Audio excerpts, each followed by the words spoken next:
There's a lot going on in this movie. It was like I was watching it for the first time. I like this movie. It has a special place in my heart. Very close to my heart. This was a good one. I want to like this movie. What?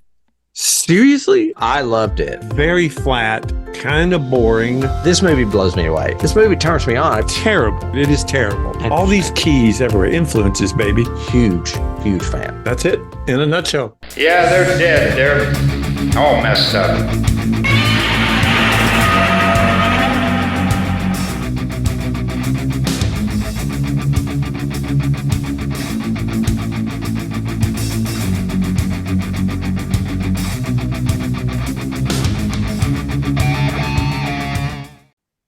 Hello and welcome out there in YouTube, podcast land, all of the places where we can reach out and touch someone. We are so glad that you have found Johnny Has the Keys. This is a time when two old friends get together. We talk about movies, television, horror, and science fiction specifically, those two genres, and key influences on whatever the topic of the episode is, and then things that topic influenced going down the line. We've been doing it for a while. We're so glad you found us. If this is your first time, let us know down below. Leave your name, a comment, a high five, a thumbs up, or whatever. And be sure to share and do all the fun stuff that you have to do. If you're returning to us, you know the shtick and what we do and how we set everything up. We've been doing it for a while. We're totally unscripted. We usually don't even know what we're going to say ourselves, let alone what the other person is going to say.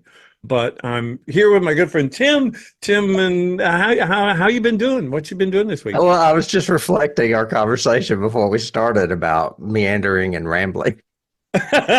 Which, yes, there you go. That's okay. It's okay. Sometimes that's good. Mm-hmm. What have I been doing? Well, we're getting late in the year, but before we start the show, we usually talk about something that we've done in our genre week or a film related to something horror or sci-fi wise. And mine this week was a little movie called Coming Home in the Dark. Coming Home in the Dark. Yeah. Okay.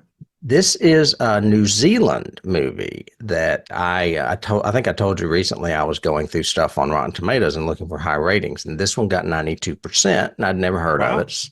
So I was like, it's very disturbing, and I have considered adding it to our list. Really? Yeah. It's directed by a guy named James Ashcroft, and it was written by some other Kiwis that I'm really not familiar with.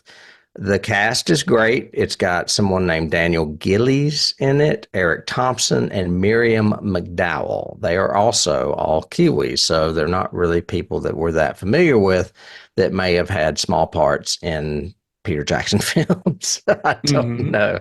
The synopsis is a ruthless drifter takes a school teacher and his family on a nightmarish road trip that forces the man to confront his past self. So there's a little secret in there, obviously, that has to deal with the teacher.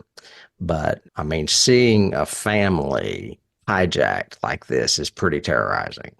Yeah. Yeah. I mean, because the kids are like teen, adolescent age, two boys. As I said, it scores 92% on Rotten Tomatoes with 65 reviews. It's dark. It's disturbing. It left me feeling a little nauseous. It falls in with movies like Funny Games or maybe even Last House on the Left. And I'll just leave it at that. See, Funny Games still just disturbs me. Especially the foreign one, the first one. Yes. Yeah. That is such a disturbing film. Yes. Okay. I agree with you. Good. So, unless it's on the list, I probably won't be searching that particular one out. Okay. Well, that's what I did. What'd you do? If you're new to us, Tim usually does the horror. I usually do the science fiction. However, I did do something Timish this week. Well, it has been Halloween, so that makes sense. Yeah. And based on that and listening to music and horror soundtracks and everything else, a theme kept showing up on everybody's list. And I went, it's been a while, blah, blah, blah. So I went back and am beginning a rewatch, and I watched the first 2 episodes of The Haunting of Hill House. And we haven't done that season 1. And I know. I have been itching to watch that again. Flanagan's all over the news again just because of Dark Tower, of course, and he says all of that pre-work is progressing really well. And this The Chuck movie. yeah, well, and also his take on The Exorcist. He's doing the reboot, essentially. He's Oh, doing a yeah, I new did read that. Exorcist. And if anybody could do it, I think it would be him, but we'll see. I mean, both you and I know we love Flanagan anyway. We But trust him. yes. If you guys have not seen this series, it was a Netflix series. I was trying to look up and see when it came out, but it was It was a while. I think pre-COVID. It was like Yeah. one of the first things I watched on Netflix, along with like Stranger Things. Yeah, it actually premiered in 2018. Hmm. And so it's quite a few years old, but is still so incredibly well acted, well told, well shot, well done. Loosely based on the Shirley Jackson novel, but it expands it, modernizes it, trains it. It's got all the stuff we love about Flanagan was there, even in the first episode. Again, I was going, oh, look at these characters, look at this topic that he's not even mentioning. It doesn't hit you over the head with it, just it's there. Whatever the moralistic topic is or whatever, it was genuinely scary.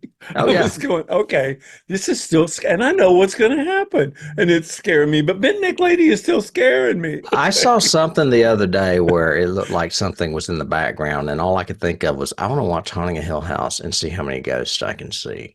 Yeah, see Mhm. now, yeah, especially on the rewatch, you can start looking for them and looking around, and I find myself now, even in the second episode, looking more in the background than I am at the principal characters that are talking. So it's so well crafted, and I can see why we wanted back in the before times to do it as a weekly episode and examine each hour and talk about it. Although I haven't revisited our episodes of that, but we do have it in our lexicon. Well, that's because the sound quality was not that great back then, but yeah. Yeah. We won't revisit it because that was 10 whole episodes. Oh, yeah. We did one per thing. That's what we do on Patreon now. So yeah, we'd leave it for Patreon. They'll enjoy it. we'll rewatch it. We'll do a Hill House Redux for Patreon.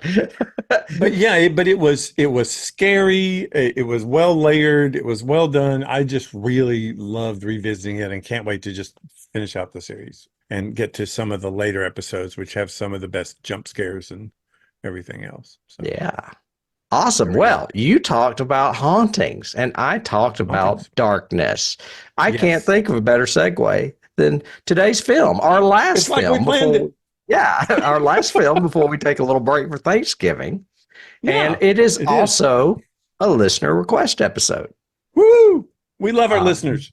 We do. And Buck Allen, who actually requested Logan's Run last season, requested this one as well. He's our only repeat listener request this season. Yeah. And well, it's also our giving thanks with Carpenter. We've done 3 John Carpenter movies in a row. Starting with Halloween all the way through Dark Star and now this one. So Carpenter's going to be getting up there on our list of directors as far as how many episodes we've dedicated to. Yep. And this may be one of the last because we also know that he started going downhill. So thank you, Buck, for recommending this. Yes. Brief synopsis. There is a priest that dies. And he has a key that he is holding, basically the box with this key in it when he dies. And it ends up in the hands of Donald Pleasance, another priest. He discovers that it's a key to this basement in this church. Don't get me started, but it's in Pasadena, I think. And he gets a circle of top scholars and scientists because he finds a gigantic vat, I guess you would call it, or it's like a giant vial. What would you call that container? Of swirling green liquid that is like the essence of Satan. And slime begins to seep out. They are trying to study what's going on, and it turns into a big apocalyptic mess until it is, of course, thwarted at the end. Um, I have mixed feelings about this movie, but I will say that mostly I really like this movie for sentimental reasons because to me, this is the last decent John Carpenter movie. He did two with Alive Films, this one and They Live, and I'm not as big a fan of They Live as other people are. So this is my Hmm. last favorite, not They Live. Hmm. You? I guess I'm the same as you, conflicted about it, but for maybe different reasons. I like They Live better than this movie. Okay. A lot of people do. I do think that you're right. This is like the last hurrah of Carpenter before he just started selling out everything. And it has a lot of his normal shtick to it, but it doesn't work as well in this one, in my opinion. But it's also interesting because of the three Carpenters, we did Halloween. Both of us love it. Amazing, incredible, great. We did, what was last week? Last Dark week was Star. Dark Star, which you didn't like, and I do like just for the fanboy in me, the sci-fi part of it. And in this one, I think you'll like it more than me. Yeah. Um, I think this movie has some severe problems. I remember not liking it when you showed it to me. I think I think we watched, you made me watch this movie. Well, I I don't think I watched definitely it on saw it my in a own. theater first. Yeah. And Okay. I don't think I saw it in a theater, but I think We you watched it made me on watch it video. on VHS or something. And I remember then just going, what the hell is going on? I don't understand. And I know we use that as like one of our big taglines like last year, year before.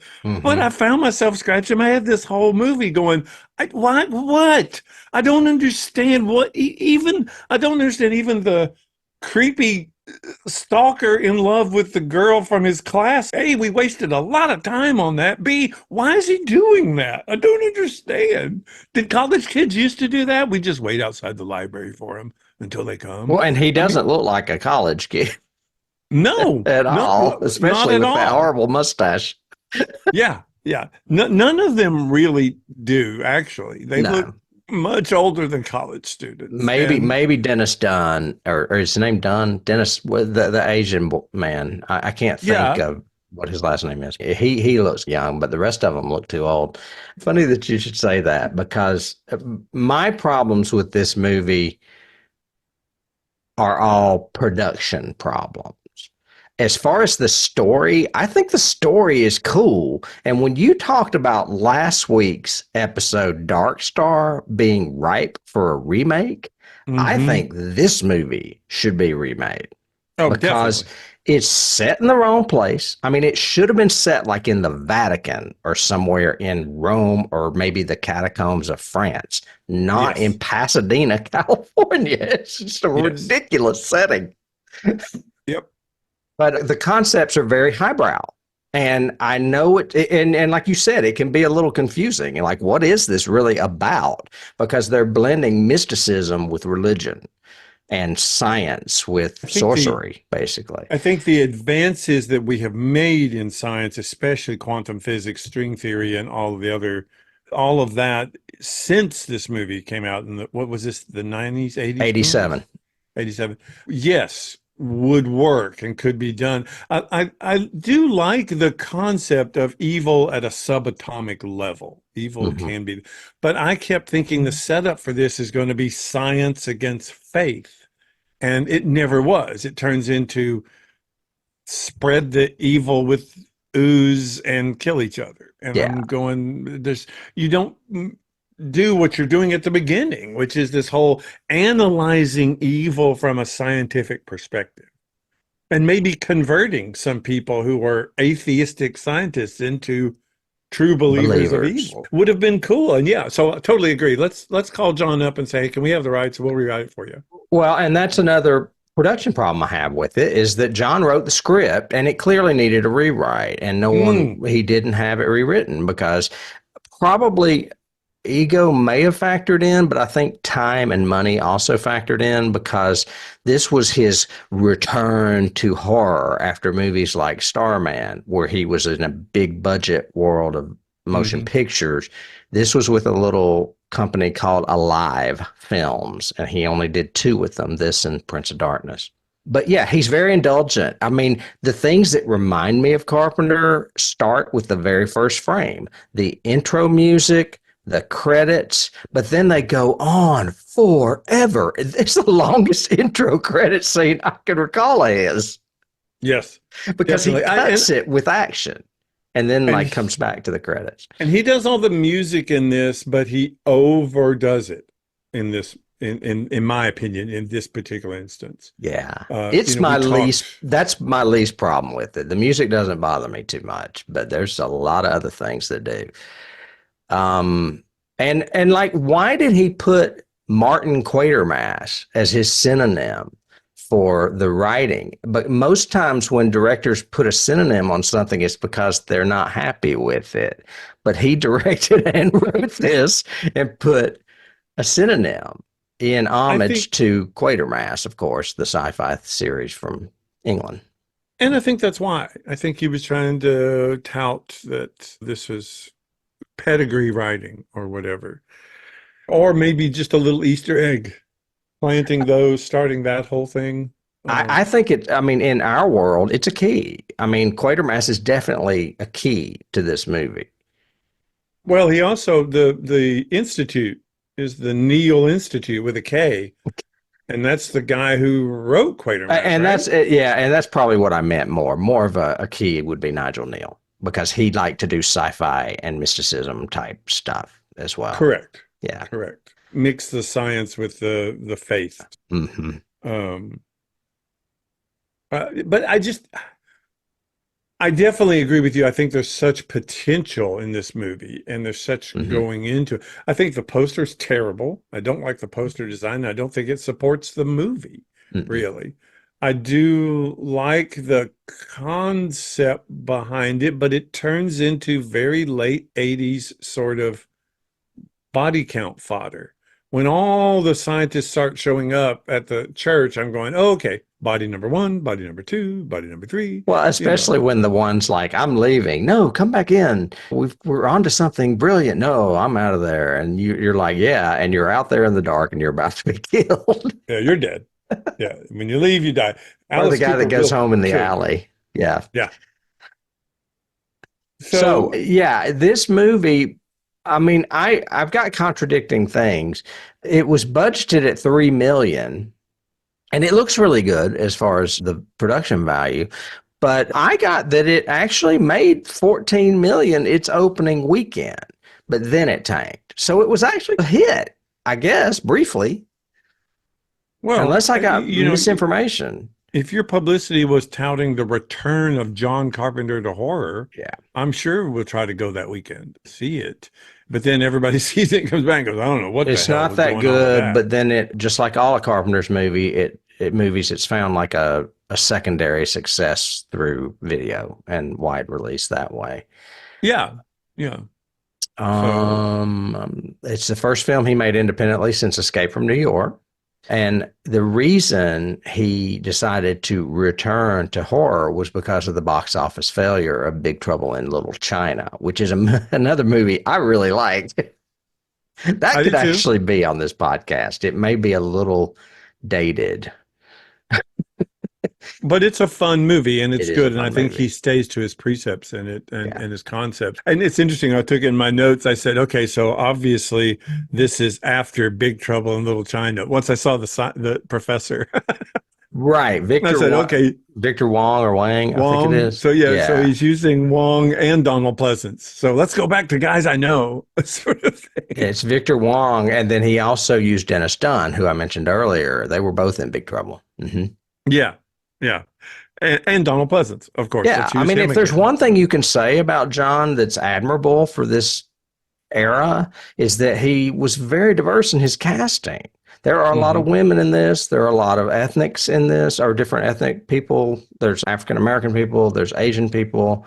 I mean, I think that's, I mean, I guess it's a California thing maybe too, because he's a California filmmaker.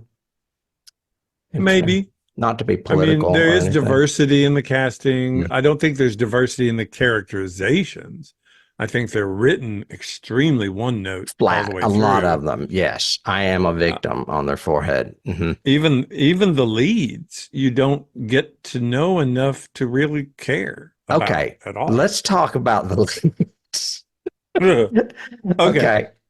I'm not going to get into, I'll get into casting in just a second, but one of the things production wise that absolutely drives me insane watching this movie is her hair and his mustache. Yes. Her hair looks different in almost every shot, and his mustache is so fake, it's distracting. Well, I don't know. I don't think it's fake. It's just very bushy. It's a very big, bushy It's crooked. mustache.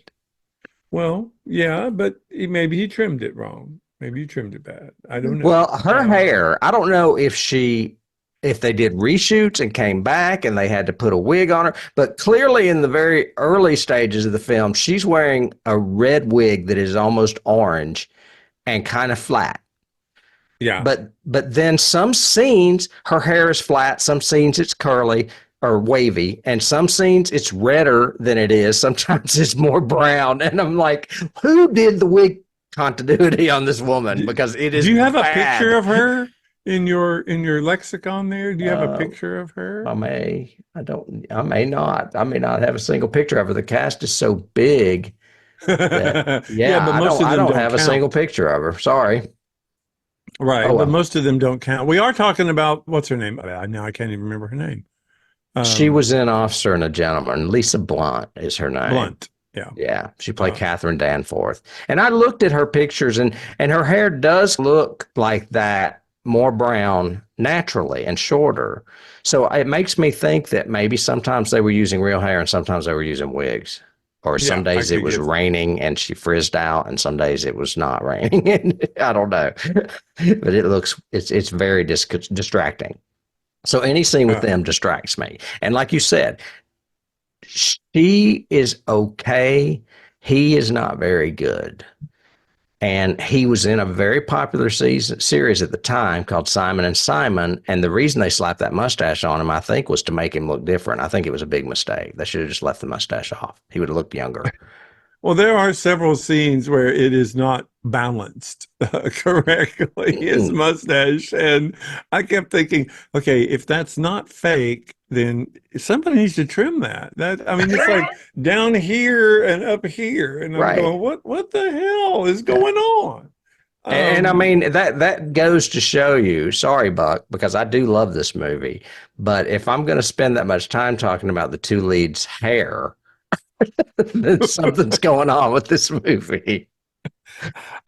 We have to talk to Buck, and Buck, you have to tell us why you picked this particular one. Why? I'm glad he did. I really am. It was on the list. So. Oh yeah, it was on our list anyway. But I'm just really interested in why he chose that. What his reasoning is, what he likes about it. So the genesis of the project came from Deborah Hill. Did you know that? No, I did not. I don't know that he was. I don't think Deborah Hill had anything to do with the movie, or did she? I don't remember. She's not in any of the credits that I saw. No, I think by then they had split completely. But she had described a dream she had of a dark figure exiting a church and that it filled her with dread. And Carpenter developed the idea around that. So I thought that was interesting. It is the second film in what Carpenter calls his apocalypse trilogy, which I think is appropriate. The Thing is the first apocalypse film. He basically alludes to a potential apocalypse in the end of that one. This one is like Apocalypse Thwarted. That's my name for this movie with an exclamation point. Apocalypse Thwarted. Okay. Because this movie ends abruptly. And then In the Mouth of Madness, which we've covered before, and we both know how terrible that movie is. Yeah. So those are his three apocalypse movies. Right after that, I wrote down in my notes, Your Girlfriend Is Gone, Bud. Tough shit, Apocalypse Thwarted. So did you have any scenes you want to talk about before we move on to cast? Come on. The mirror scene's cool. I mean, it's a good effect. It's very Sam Raimi. It is very Sam Raimi. That's one of my keys was Evil Dead 2. But I don't know. This movie's so many concepts that would be cool, but weren't done that way. So the Um, whole mirror as a portal to the demonic underworld or whatever is cool. The whole concept of evil being on a subatomic level and somehow being able to encase evil is very interesting. The precept going into it of the battle between science and faith, coming from a Catholic, obviously Catholic church, faith going down to being put against young scientists in a new age of science, which was quantum mechanics and everything else. That was not very popular in the 80s. So all these concepts are cool. I just don't think the execution works. His no. setup for Evil in the Mirror is she sees a compact, and I think she's afraid of it. And then she sticks her fingers in it, and we see the other side, and her fingers are in it. But then she throws it down and breaks it. And I'm going, well, I don't understand. Then do you I think want to go she's in there or not? frustrated because it's too small and she needs a bigger one. Okay, sure. No, I mean, you can't pull a human through a compact and a mirror. You need a bigger mirror. But Well, and it's that not a didn't human, bother me. it's a demon. It's a demon. But speaking of which, what bothered me a lot in this movie is the makeup. The makeup is terrible. Look at that woman behind me. The makeup, I'm like, that's evil, a woman that looks like Freddy Krueger with a pizza face. I found out through doing some digging. I do not have this movie on DVD, so I did not listen to the audio commentary. But apparently, in the audio commentary, John Carpenter and Peter Jason talk about really scary masks that they had prepared for this movie that were destroyed in a fire. So apparently, it's already being made on the cheap. Then all of a sudden, half your effects or makeup designs get burnt.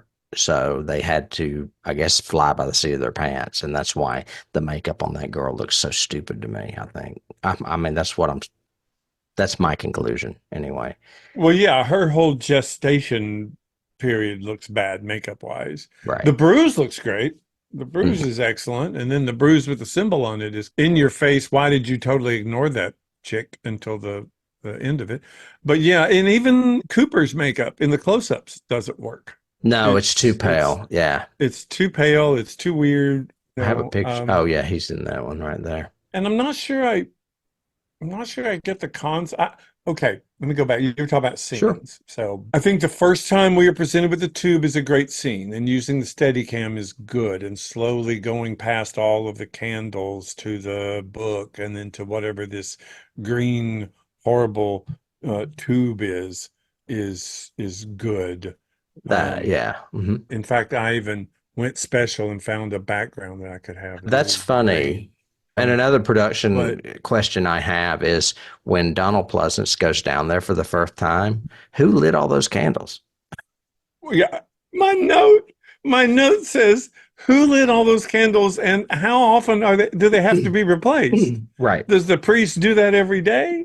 I don't understand.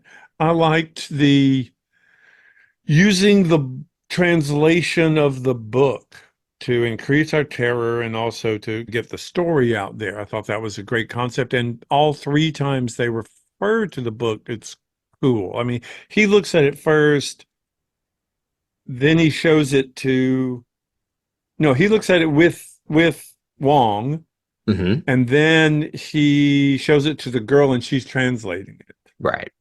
And it's in 3 different languages, like Latin text, Greek numbers, and some other language as well.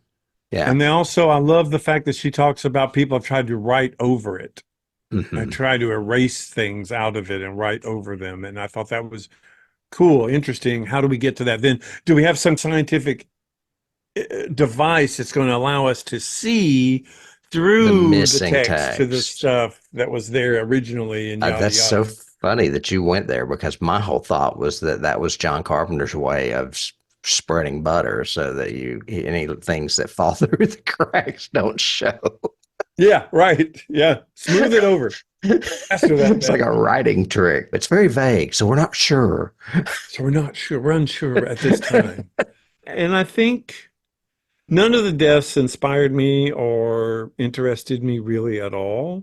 I did think it was clever to kill somebody with half a bicycle. I'd never seen that before, so that's interesting. That's actually a real Uh, prop from Cooper's stage show. He brought it. well, okay, but no other scenes really jump out. What Okay. I about mean, you? I get it. I mean, it's not fantastic or anything, but I was looking at, I'm not going to read all this, but it's got the whole translation here about Father Satan being an anti-God, Jesus being an extraterrestrial, and the imprisonment of the son and the banishment of the father or whatever. And then, of course, the woman embodies the son when she is trying to release the father from the mirror. Anyway, it is a weird story. It needs some fine tuning for sure. We can move on to cast. We don't have to dwell on scenes. And I don't want to talk about that mustache anymore. Donald Pleasance played the priest. He's the lead in this, of course. We know him as Blofeld and You Only Live Twice. I'm talking about this because we just talked about him in Halloween, so it's kind of a Yeah. repeat. He was also in The Great Escape, Escape from New York, my favorite, Alone in the Dark. It's Dr. Leo Bain.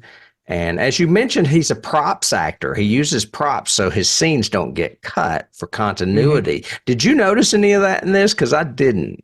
He has his And Bible a lot in the last half, but no, I did not notice it in earlier scenes. yeah, because he was Um, in, maybe he respected Carpenter more because the movie he did it the worst in was probably Dracula, and that was 10 years earlier, almost 8 years mhm. earlier. Yeah.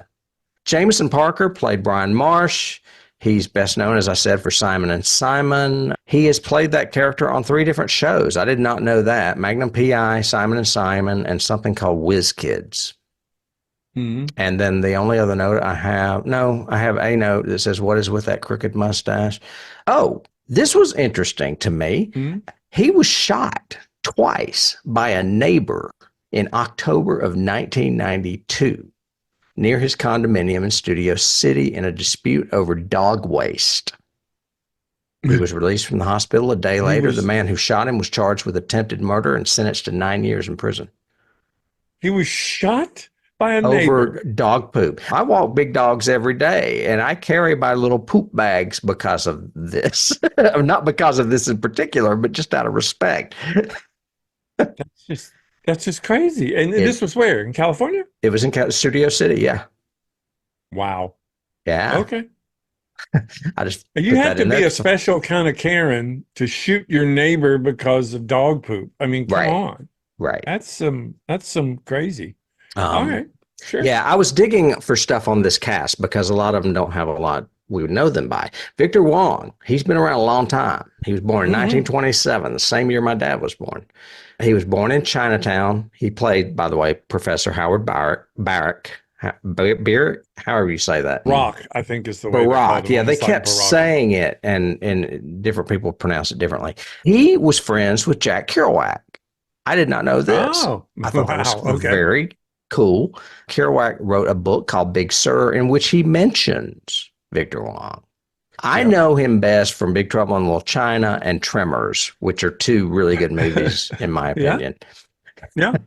However, I found this interesting. He was upset at the tragedy of 9/11 and concerned about the fate of his 2 sons who lived in New York City at the time. Ooh. He had Okay. already survived multiple strokes and deprived himself of needed sleep because he was riveted to the TV for nearly 2 days during 9/11 and passed away late the evening of September 12th of heart failure, the day Wow. after September 11th, Wow. because he was obsessed with what was happening. Okay. That's wild to me. Yeah. Did not know he died that way. Lisa Blunt is not with us anymore either. She's the one with the bad hair. I knew her from an episode of Moonlighting. However, she was famous for playing David Keith's girlfriend in An Officer and a Gentleman.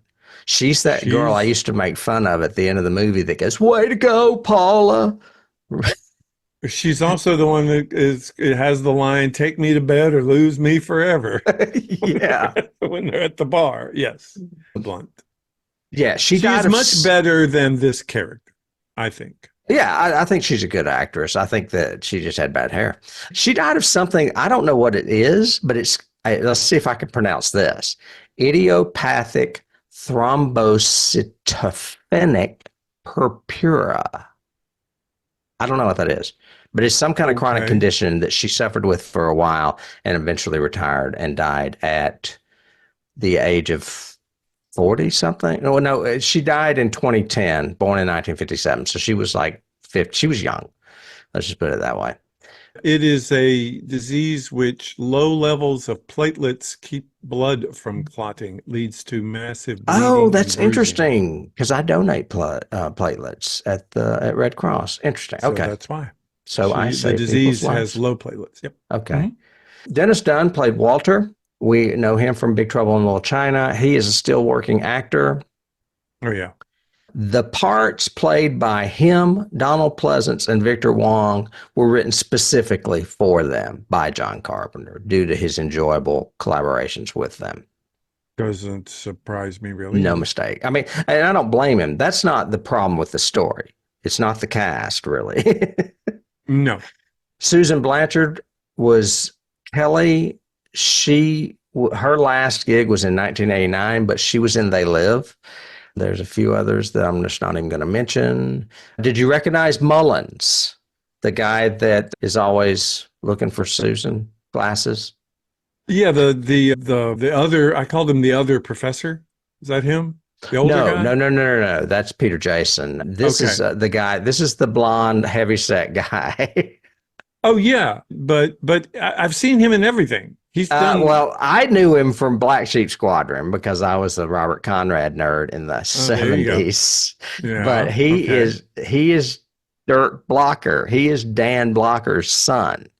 Yep. Yep. You Hoss can see the Cartwright. similarity. Cartwright. Yeah. Yeah, from Hmm. Bonanza. And he looks like his dad. He's not quite as big, but he does look like his dad. He was And in but Poltergeist. I just remember seeing him in everything. I Yeah, mean, he was in in the all late over 80s. television. Yeah, he Yeah. was all over He was in television. Poltergeist and Starman, which is another Carpenter movie. Okay. And he's still working. That's the only note I have on him. Jesse Lawrence Ferguson played Calder. This is the African American man that kept giggling after he killed himself and came back. I thought he Yeah. was really good, but he has one bad line delivery that I can't get past. And it was the one when it's his first line when he encounters the guy outside that's leaving. And he says, "We're on to something magnificent. Come back in," or whatever. And I'm like, that's a little melodramatic. Yeah. Yeah. Yeah. Yeah. But other than that, I think he's good, especially with the really scary giggling stuff he does later. Although that doesn't, I have in my notes, I don't understand why. Nobody else giggles. Why does he giggle? What's Because the it's deal? scary, just like Uh, massive amounts of ants and worms. sure. Let's put worms on the window. That scares Oh everybody. my Oh, gosh. Yeah, that's another production thing. The ants that they show in their natural habitat was pretty creepy. But when they showed them on the back of Parker Jameson's or whatever his name is television set, I was like, that makes no sense at all. Why would they be right. on his television set? You mentioned another professor, Dr. Paul Leahy. He was played by Peter Jason. I like him a lot. He's a prolific character actor.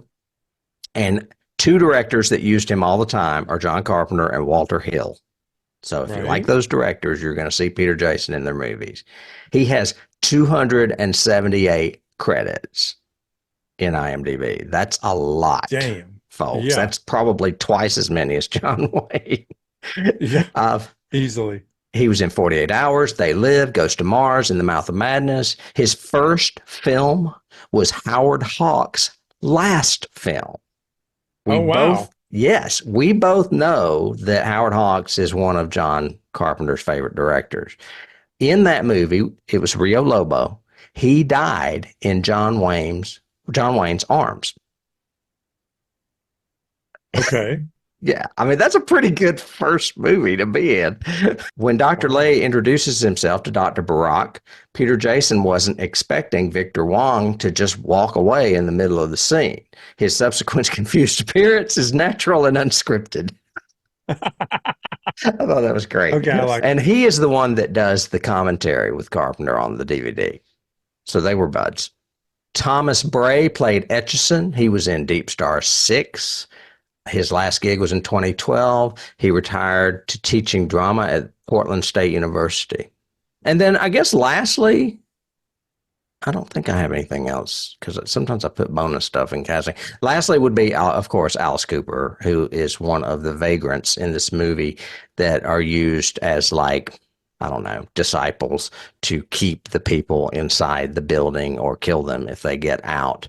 He originally asked John Carpenter if he could come just to watch a special effect because his manager, Shep Gordon, is one of the producers of this film. And Shep Gordon has been Alice Cooper's manager forever. I think he probably still is, if he's alive. Mm-hmm. Carpenter eventually decided to offer Alice a role as the leader of the anti-God worshipping street people, which is ironic because Cooper is a born-again Christian. He's billed as street schizo. And Alice Cooper, like me, believes the film is ripe for a sequel, claiming he wants to see more than just the anti-God's hand, but the whole thing. But that's all I have for casting. I don't have too many awards. The Academy of Science Fiction, Fantasy, and Horror nominated it for Best Music. It lost to Predator, which was Alan Silvestri. We, of course, know John Carpenter did the music. Other contenders for music that year were Hellraiser, which I love, and John Williams' score for The Witches of Eastwick.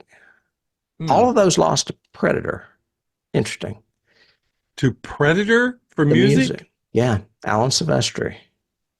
I've got to where I'm starting to look up the other contenders because I think it's interesting. The Avoriaz Fantastic Film Festival. Yeah. The Avoriaz Fantastic Film Festival, which we already know is a big fan of John Carpenter, nominated John Carpenter for the Critics Award, which he lost to The Hidden, but won the grand prize that year. So you can tell they're a little biased. Yeah, obviously. I mean, it's a fantasy film festival, but he's always nominated for stuff there. So it's somewhere in Europe. I want to say Spain.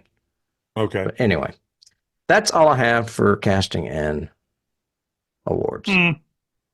So we've got keys and trivia, unless you got something else. I do not have, and I don't have a lot of trivia for this. I've got, let me see if I can get my crap. Where are my notes? Come on.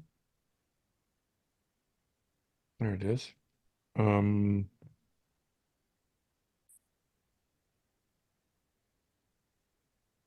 Why do you think he made the choice to do the possession the way he did? Just because it's gross to spit in somebody else's mouth? Well, that's a terrible effect, but I think it's a good way of transmitting it if they would have done it more effectively, special effects wise. It just looks stupid the way they do it. It looks like a stream of water squirting out of their mouth. Yeah, and I don't understand how it happened to begin with. They have the whole, it's been sealed for 2,000 years. Then they have the X-ray girl, who's the first one to be possessed, who says that it's locked from the inside. So you go, okay. But then suddenly she is intrigued because it's leaking. Why is it leaking? Did it unlock itself? I don't know. And we don't have, I'm not sure what he was trying to say with the scale. Are you referring to that girl behind me? Yeah. Yeah, that's Susan, radiologist. Glasses?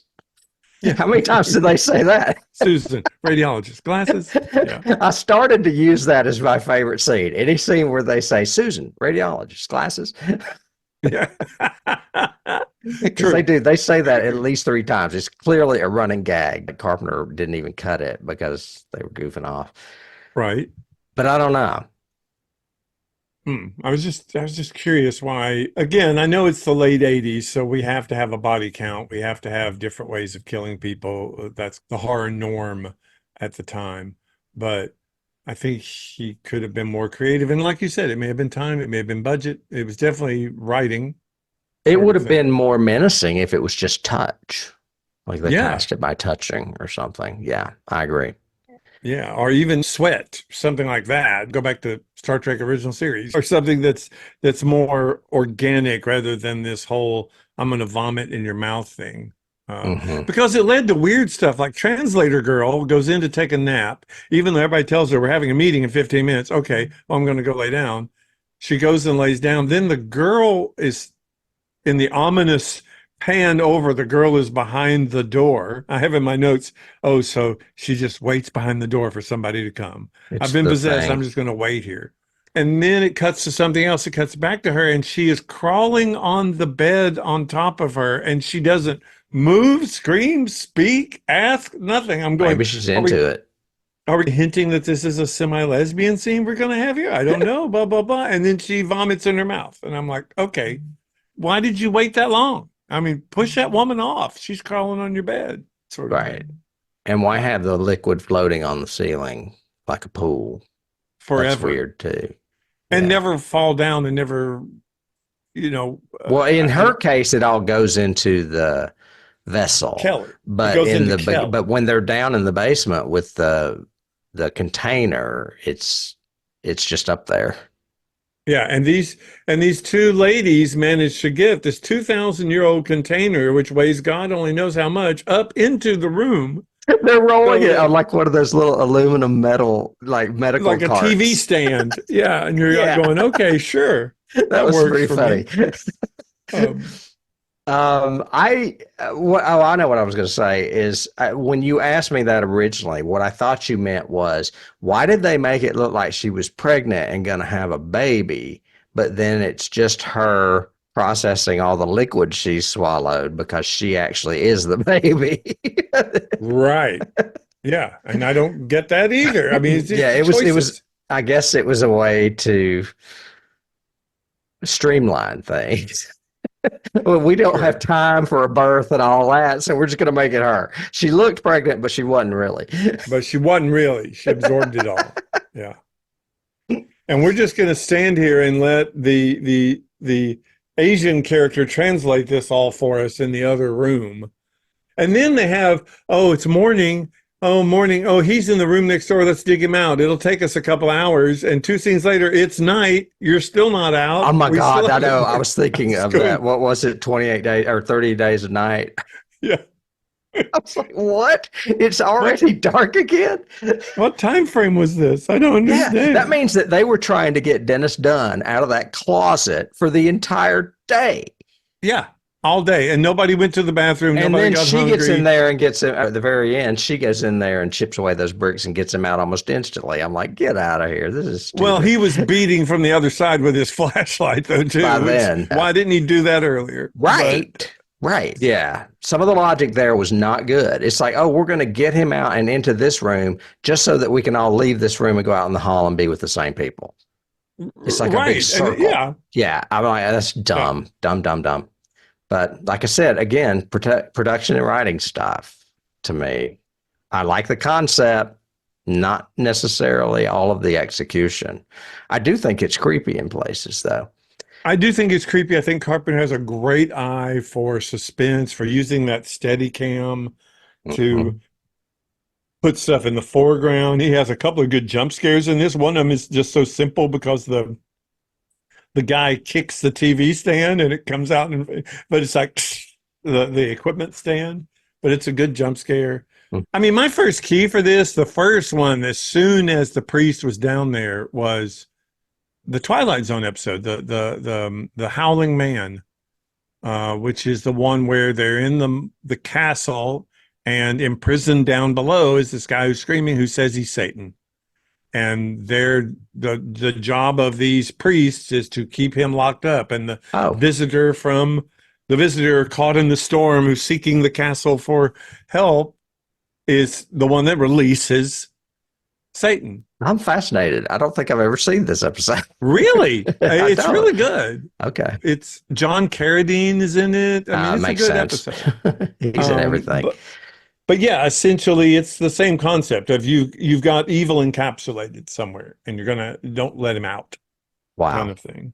Well, I'm glad you moved on to keys because I have a slew of them. There is a lot. You slew me, baby, slew. Well, and a lot of them are Carpenter movies. We've already mentioned, or I mentioned The Thing because of the way they're like passing it on to each and everybody, whoever has it. Yeah, like a contagion. Like a contagion, exactly. Mm-hmm. But the first one that immediately came to mind was The Fog, because all the action takes place in a church. It's like everything leads to the church, and that's exactly what happens in The Fog. Yep. Except this one starts with the church as well.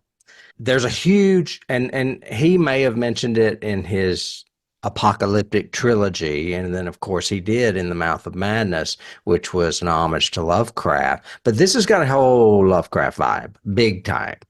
They even call themselves the Brotherhood of Sleep. And there is Yeah. a song, I mean, a story by Lovecraft called Beyond the Wall of Sleep. Yeah, I think it would be interesting if you're doing the rewrite to incorporate more Lovecraftian. These are the old ones The and ancient they're ones. coming. Yes. Yeah. Yes. I Yeah. thought that too. I thought that too. Yeah. I had Lovecraft in my thing just for the feel of it.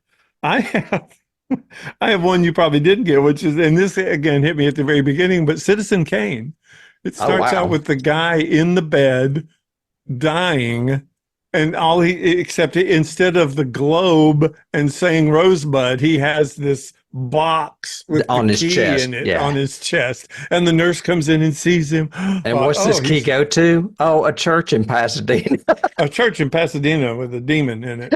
And I may be wrong. It may not be Pasadena, but it is definitely California. And it just looks it. I mean, the opening shots of the college campus look like Haddonfield. Oh They yeah, really do. yep. It looks like small town California, even though Haddonfield's supposed to be Midwest. This one occurred to me as I was watching it because of the concept.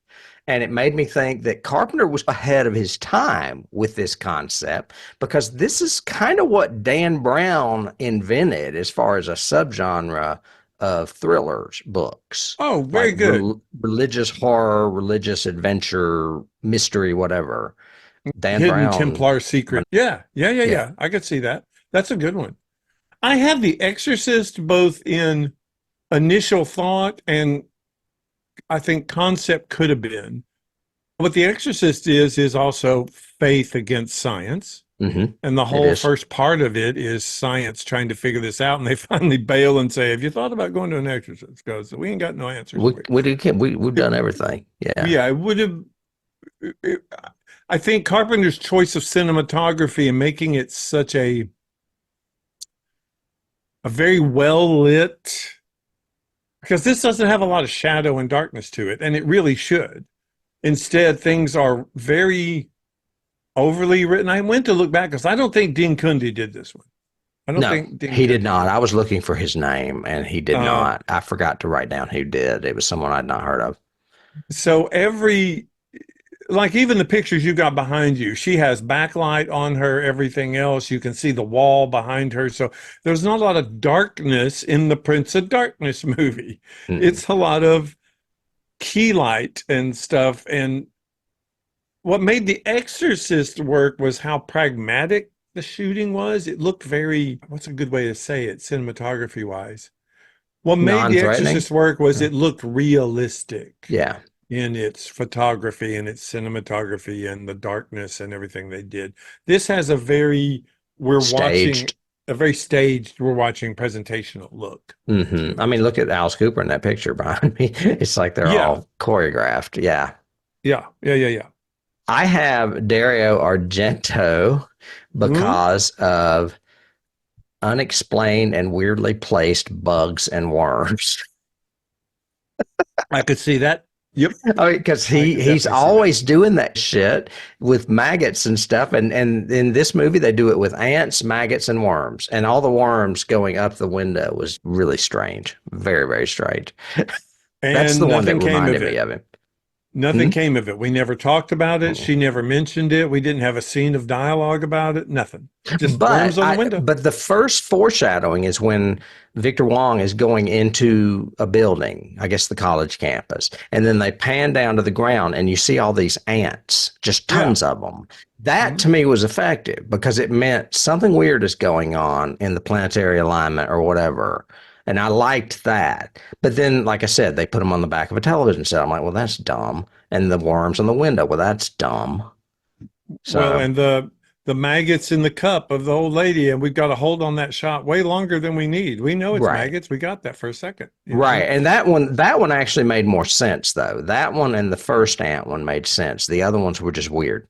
So Well, and throwaways of when we see Wong's character and introduced to him, he stops, looks up, and sees this obviously some form of eclipse, planetary alignment, something is happening, Hmm. blah, blah, blah. Later on, we're looking out the church windows and we see the same thing, but we never say one word of dialogue about it. There is nothing about a celestial alignment. This is the first time in 2,000 years, not about it, whatever. It's They like, mention like a supernova on television, but they never dwell on it either. Yeah. right. Well, and that's the whole.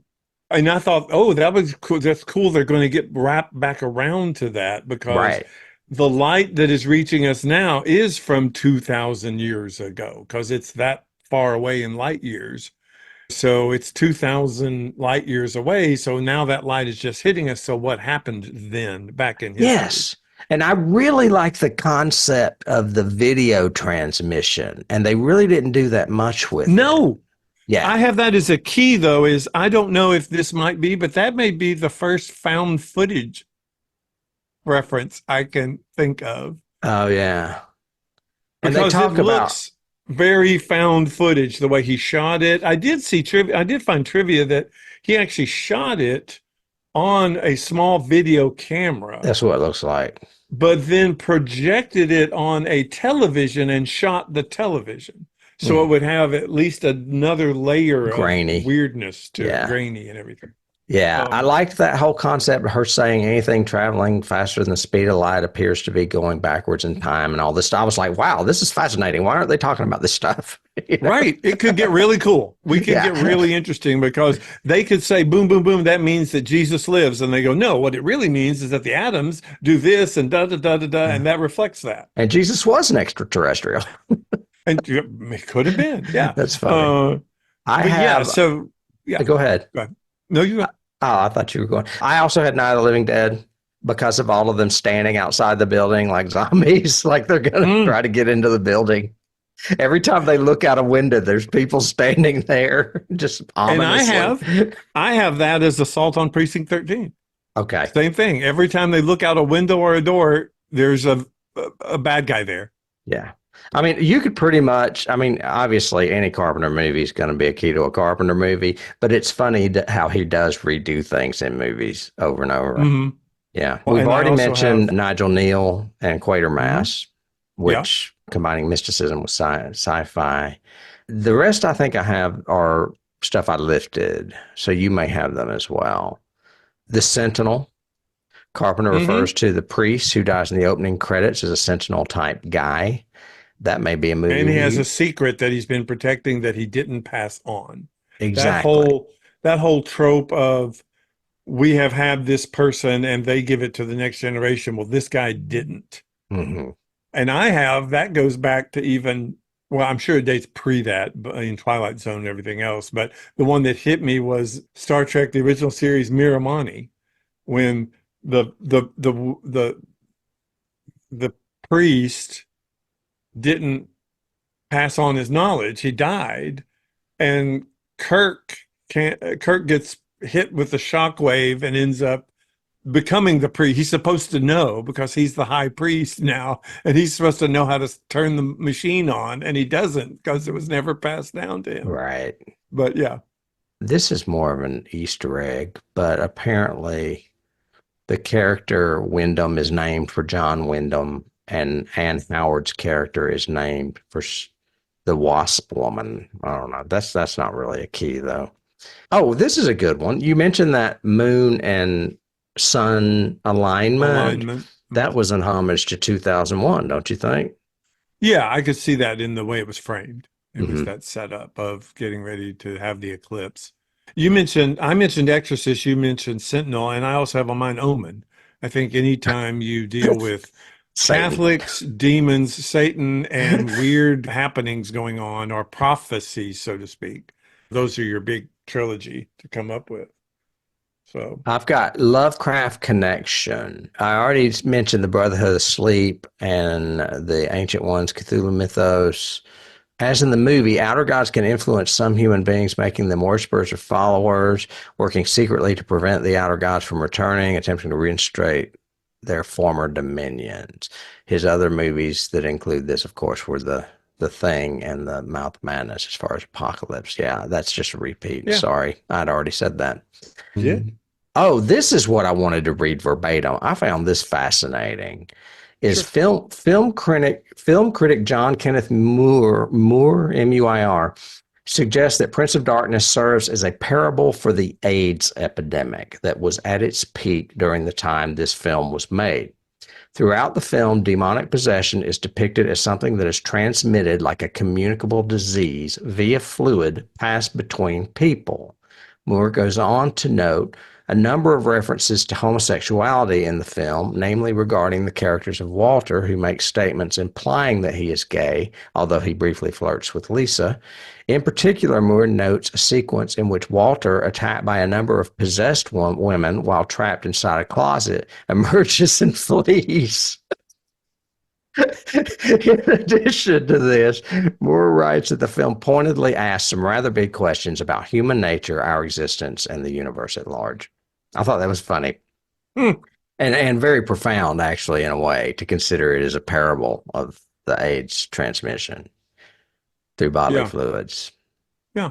I could see that. I didn't get it from watching it, but I could see that. But Yeah. we said the exact same thing about The Thing. So it's a Carpenter thing, too. Well, the gradual possession of evil. Yeah. Well, I mean, Of- or the transmitting of whatever, of Right. an illness However it or a happens. being. Yeah, exactly. Got more? I only have one more key, and it's a personal one for you and I, but it's Little Shop of Horrors.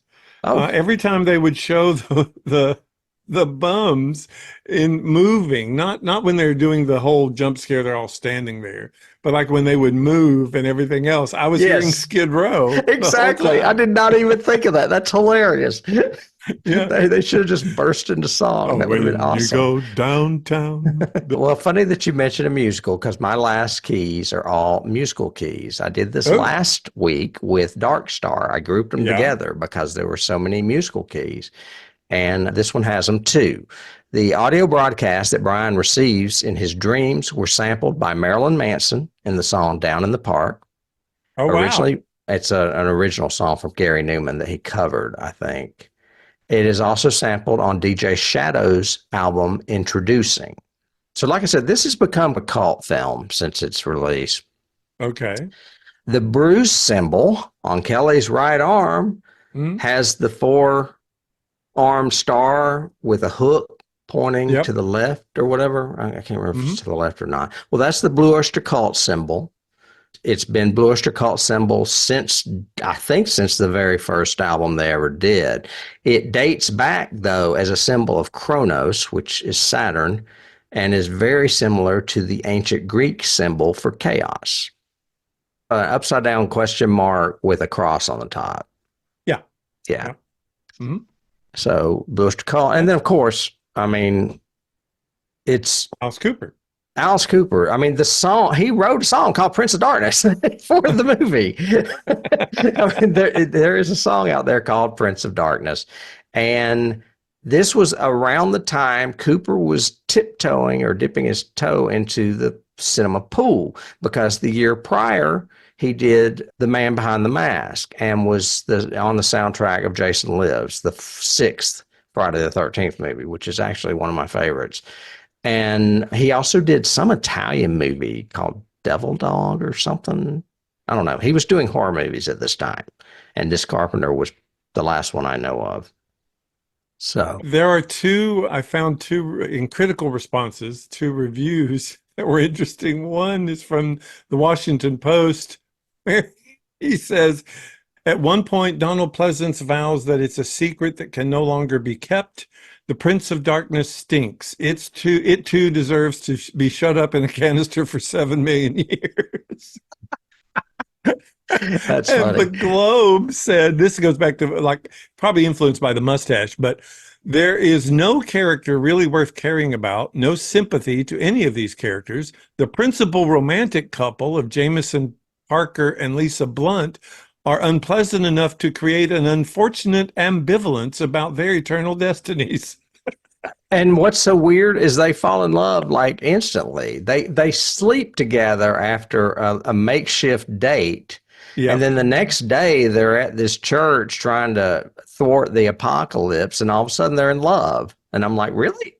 Yeah, that was forced, didn't work. So, No. and while we're there, just you cannot talk about Prince of Darkness without talking about the ending, which is absolutely terrible.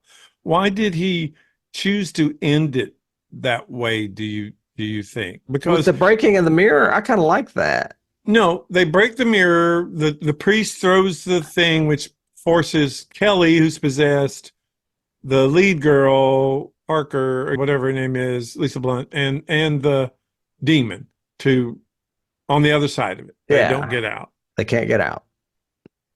And then we cut, and we're obviously sometime later, although he still has the mustache, and the dude is having the dream, and Oh, and now we see in the dream that it is her character, and we get the full date, which is 1999. I didn't see that. And Nine well, nine that's what nine they nine. say. They're saying Okay. it's the year 1999. Really? And 1999. yeah, we're coming to you, blah blah blah, and whatever her name is, the Catherine or Kathy or whatever, It's uh, Danforth, Catherine Danforth. Yeah. yeah, um, is coming out, and she looks possessed. She's coming out of the church. She looks weird and shadowy and possessed, and I mean, I you know, did like the idea of the message transmission potentially being from her since she's now, I guess, in another dimension. But it left a lot of questions. Yeah, for sure. yeah, but that could have. But we get no closure with like the Donald Pleasance character, who's the lead from the very Right. beginning. Right. We And get Victor Wong. nothing with the Wong character. We get nothing with anybody else. It would Mm-mm. have been interesting to see like one little coda scene where he goes, I had the full dream last night. And Pleasance goes, I did too. Chong goes, I did whatever. Do you understand it? No, but I think we will soon. And they look at a clock and it's like 1998 or something. So there's something, and even that's a cool setup for a sequel, which is I think what he was trying to do anyway. He just gave me an idea for another key. Yeah, go. Scooby Doo. Every time you have this, there's so many principal characters that don't die Yeah, that they're like this little collective of like Victor Wong and Parker Jameson and Catherine and whatever, and they see like a zombie coming at them from the rear end of the hall, and what do? They all run into a room and shut the door and barricade it. yep. It's like a Scooby Doo thing. It's like we're not going to do anything. We're just going to run hide. Run and hide, run away. That's pretty Yeah, funny. that's pretty cool. I can see Yeah, that and Victor too. Wong's in those groups always. Yeah, he's like, let's Yep. get out of here. Him, You Dennis said it to Dunn. begin. Yeah, You said it, and the first thing that occurred to me was the demon going, and I would have made it too if it hadn't been for you if you pesky pesky kids. kids.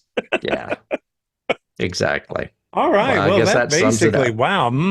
That was fun, wasn't it? Happy Thanksgiving. We had a turkey. We jumped into the green jello goo of evil and satanic revival. We're so glad you guys listen to us. You guys support us each and every week. If you're new, we'd love to have your support and we'd love to hear from you, like I said. So ring the bell, go next door. I mean, go down below, give us a review, do all those things. And especially if you can go on Apple and give us even a single star, any rating, any review, anything, that always helps more people find us. It increases that algorithm out there so that more people can find Johnny Has the Keys. And Buck, we want to thank you. You're not only one of our good fans and supporters, but you're also one of our patrons. So we love that too. And we'd encourage more of you. If you're interested, we do have a Patreon and we have some free content there, but also some content. We've got a reviews of each episode of Star Trek, the original series, as well as the X-Files. And we're deep into season 3 now of X-Files. It's fun playing with that one. Tim put up with, well, he likes Star Trek, but he had to put up with me doing Star Trek, and now he's basically leading us through X-Files. This is our last episode before we take a little break for Thanksgiving. Yes. But we're going to come back and do a very special trilogy for Christmas beginning on December 2nd. And do we want to say, so they come back and they get their Christmas wish early, who we're going to Well, it's be a very doing this broad Christmas? thing. So, yeah, I guess you could say. Well, no, you say. You let them It's know. because you don't know, do you? I do, but I don't want. I was trying to share the we're going to microphone. do a universal Christmas. Yeah. because we already did a John Carpenter Halloween and we've done Carpenter Christmas in the past, I thought maybe we go back a little further. Actually, not necessarily back because Universal's still doing movies. So there may be Yes. a pleasant surprise in there as well. So They are. Universal in general. Awesome. And Tim, so go enjoy turkey, have some lime jello with it so you can remember Prince of Darkness, and that'll be great. That's that salad that's on the side that nobody eats. And then nobody eats, so you Yeah. throw that out. Yeah. But everybody else, will see you next month. All right. We'll see you then. All right. Bye.